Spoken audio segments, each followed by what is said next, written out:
안녕하십니까. 뉴스캔 뉴스 임유진입니다. 새누리당 공천 관련 소식입니다.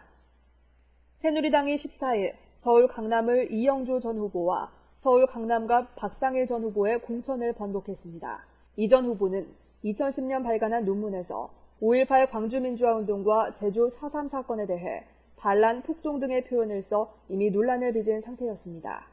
이에 따라 새누리당 공직 후보자 추천위원회의 부실 검증과 안이한 인식을 비판하는 목소리가 커지는 추세입니다. 두 사람의 낭만은 도덕성 논란에 휩싸인 다른 공천자들의 거취에도 영향을 줄 것으로 보입니다. 다음은 민주통합당 공천 관련 소식입니다. 민주통합당은 15일 서울 송파갑의 전현희, 송파을의 천정배 의원을 공천하기로 확정했습니다. 이어 금품 논란에 휩싸인 서울 광진갑 전예수, 강원 동해 상처 이화영 후보에 대한 공천을 취소했고 신경민 대변인은 서울 영등포 을에 투입하기로 했습니다. 이로써 정동영 상임고문, 전현희 의원, 천정배 전 최고위원으로 이어지는 강남벨트 공천이 대부분 마무리된 것으로 드러났습니다. 일본군 위안부 피해자인 이용수 할머니가 민주통합당 비례대표로 출마한다고 합니다. 소식 전해드리겠습니다. 일본군 위안부 피해자인 이용수 할머니가 오늘 4.11 총선에서 민주통합당 비례대표 출마를 선언했습니다. 이 할머니는 14일 낮 민주통합당의 비례대표 출마 신청서를 제출했으며 국회에 진출해 위안부 문제를 꼭 해결하겠다고 밝혔습니다.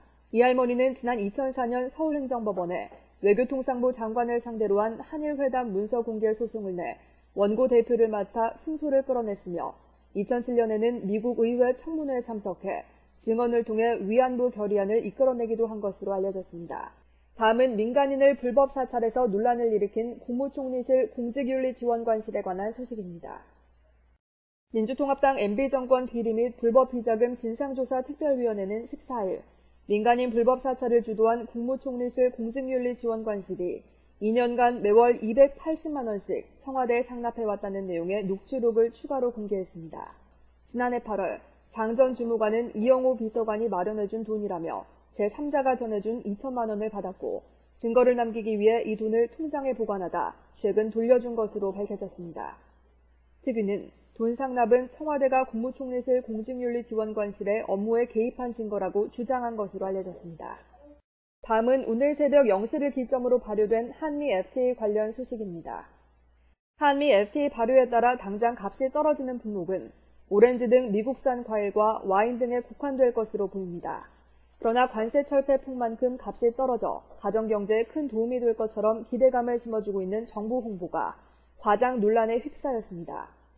정부 블로그에는 한미 FTA가 발효된 후 캘빈 클라인 청바지, 베네피트 수분크림 등 고가의 미국 제품 등이 가격 인하에 들어간다고 게재되어 있지만 두 브랜드를 비롯한 미국 브랜드 공식 수입업체들은 값을 내릴 계획이 없는 것으로 밝혀졌습니다.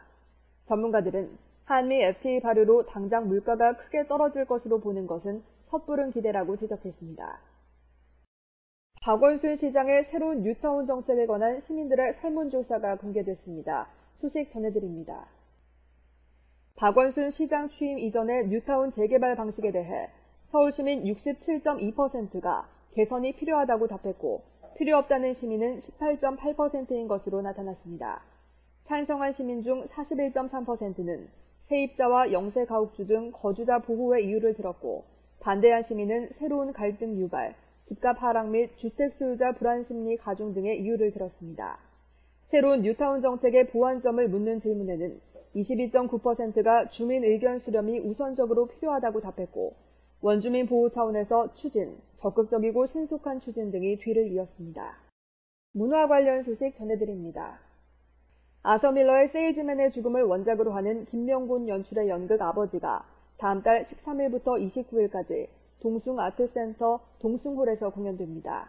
현대 시대 흐름에 맞춰 재창작된 이 연극에는 사회생활을 시작하는 자식을 가진 아버지의 심정이 그대로 드러나 있습니다.